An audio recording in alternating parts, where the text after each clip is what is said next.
Hello again, friends, and welcome back. Appreciate you taking some time to taste some whiskey with me today. This is another one of the videos that's going to be paired with a review that I've done on www.malt-review.com. So please go ahead and check out that review if you're interested in a lot of the background details and some more discussion. But this is a special one. It's a rare treat that you would not expect to find every day. I've got not one but two vintages of George T. Stagg. So for those of you that are not as familiar with this expression, George T. Stagg is one of the Buffalo Trace Antique Collection annual releases, including, among others, Eagle Rare 17 Years Old, William LaRue Weller, Sazerac, Rye, Thomas H. Handy, and these are sought after to the point of just being unobtainable. So you never see bottles on retail shelves. What frequently happens is that these get allocated by distributors to retailers who then either keep them for their own use, resell them at a profit, given the prices these trade at in the secondary market, or often these get allocated to some of the best customers that retailer has. So somebody that's going in and spending a couple $1,000 a month on bourbon gets the call about these and have a chance to purchase them at MSRP. But there's been a lot of scrutiny around this recently, and Buffalo Trace has come in for some criticism about the way they handle this, and just given the prices that these are trading at on the secondary market. So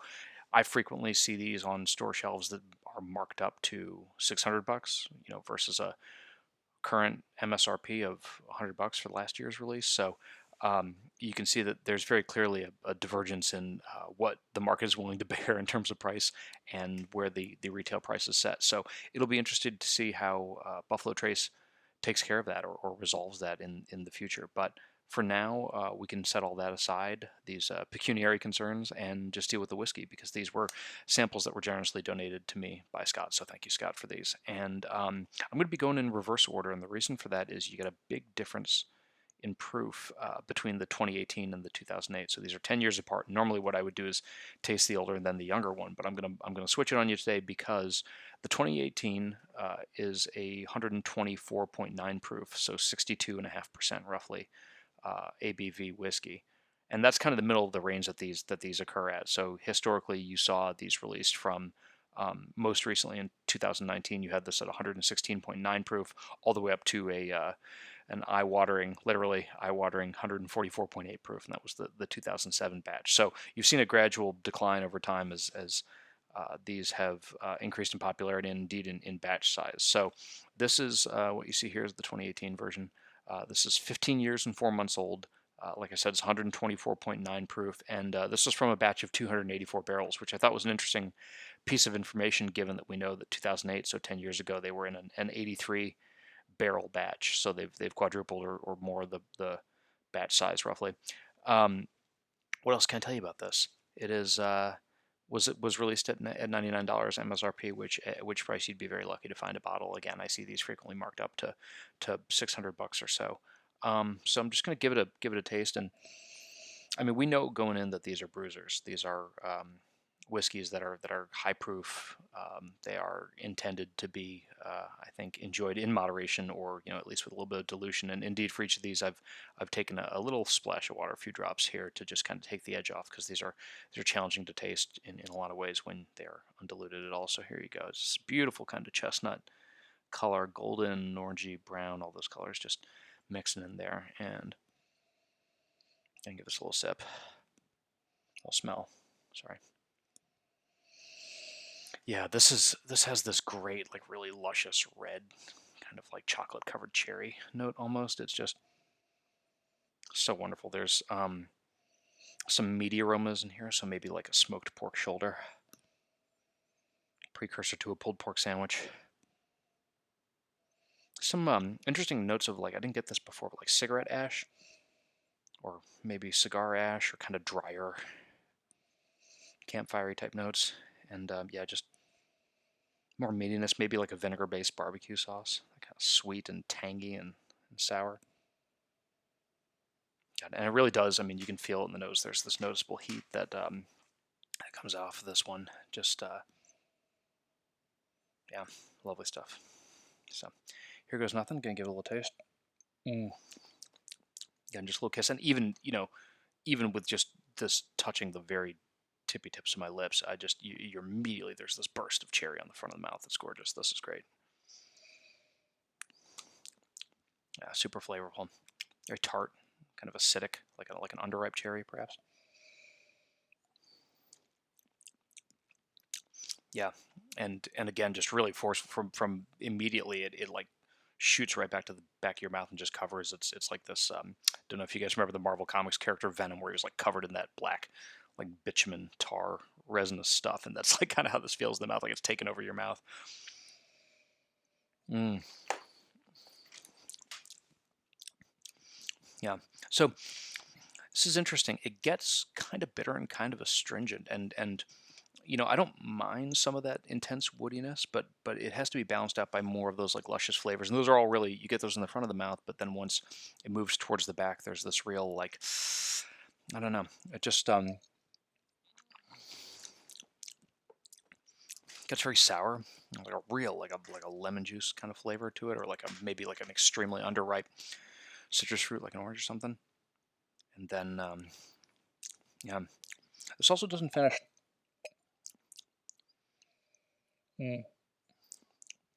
Trying to take the teensiest little sips of this, but I don't really finish that persistently, which is a surprise given that a lot of these just like last forever historically in my experience with Stagg. So kind of got it there. I'm actually going to take a sip of water, which is mm, not something you've seen me do before. So that's what that looks like. I'm sure that's a thrill, but no, usually I just taste one whiskey at a time, and that's really, I mean, I don't really like to do flights of whiskey. I think that for the kind of level of attention and detail that I like to get out of a tasting, it just doesn't, after one, your palate's already a little dead, and like particularly when you're dealing with ones that are this high proof, it's just like forget about it. I mean, I think I say in the review that if you're gonna have, if you're gonna have a Stag at 140 proof plus, like make it your first and last dram of the evening. Like have that should be a one-off.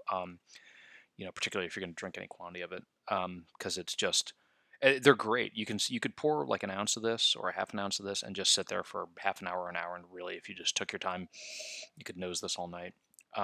But again, it has the effect of like shooting your palate. I hope you don't have anything rare or expensive or whatever lined up for afterwards, because you're just not going to get the full effect. So moving on, we got the 2008 here. So we're going to go take the time machine back about 12 years. And so similar type of deal. This was 15 years and 6 months old, so comparable age, but much higher proof, 141.8 proof. And like these are all collector's items, as I said, but the ones that are 140 proof plus are true rarities, and those are even more highly sought after, I'm told, than the ones that are just in that kind of 120 proof plus range. So again, this is towards the high end of the range. The only one I've seen that's higher was 2007's 144.8 proof. But as I said, this is a much smaller batch, so 83 barrels, compared to almost 300 for the prior one. They released this at $65 way back in the good old days, which, I mean, if you can find it for $65 or even $100, that would be a coup, because these things are gold dust. But let's give it a shot. So this is interesting. There's the nose on this, when I first opened it, was really forceful. It's just such a bruiser, and like it was almost that, like I felt like my nose was as tired as my palate, where I had kind of been shot, and I couldn't even smell. That was why I did them in reverse order this time, because I think the second one really suffered from coming after the first one. But with some water, this really calms down. There's a rich, like a creamy peanut butter nuttiness about this that I really like. Some of that fruits recede a little bit, but there's some of that really juicy cherry in there. Some, like maybe some incense, like some sandalwood incense, which is a scent I more normally associate with like Mizunara casks, but obviously these are charred New American oak, because it's Kentucky straight bourbon whiskey. But interesting to get some more of those exotically kind of perfumed scents in there. Maybe like a little bit of anise, maybe some five spice. Really, this is good stuff. Just a little kiss on the lips. Similar type of deal, just immediately, just a rush. It's like even having a drop or two of this on your lips, like you know what you're getting in for. So let's see what else we got.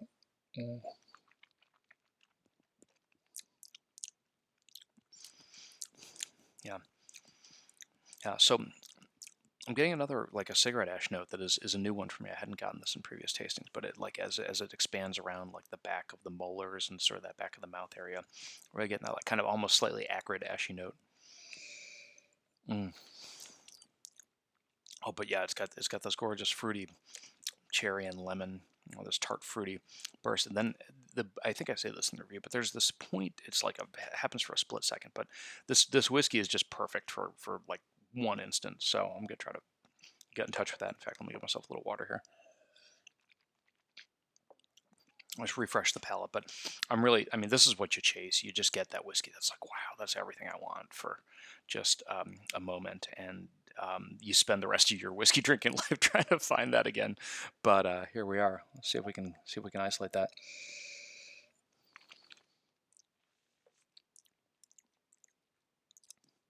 Yeah, there it is. Just right there. It just everything knits together like right right before the tippy top of the tongue. So right there. It's it's fruity, it's woody, it's got great spice, it's got great nutty flavors. It's just this whole spectrum of flavors and aromas and textures, and they all kind of come together, and they're just complete, and they're just total for. Mm, Lord Almighty, that is tasty bourbon. Um, Good finish. This is a lot more persistent than the 2018, so it lingers. I mean, you're going to be tasting this one for some of these whiskeys will stay with you for even like a day or more, where you'll wake up the next morning after you've had one and like your mouth has this like muscle memory of like being able to sense what you had, and that's a super cool sensation. Again, it's like the holy grail. This is what you go after. So, um,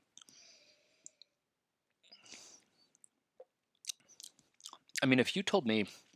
So I recently found a bottle of this for. It was a restaurant that was trying to do some support for their staff when in the middle of the COVID pandemic and the quarantine, and they were selling off some bottles of whiskey, and they had a bottle of 2017 George T. Stagg, and they said we'll give it to you for $250. And I thought, okay. Um, and I added a tip on there and tax, and so it came to about $300. And if you told me that every single bottle of George T. Stagg that you were going to buy would taste like this, would I pay $300 for it? I mean, you don't get this flavor in a lot of other bourbons, and there's certain ones where you say, look, this is legitimately rare and excellent. I think like the Evan Williams 23-year-old was like that.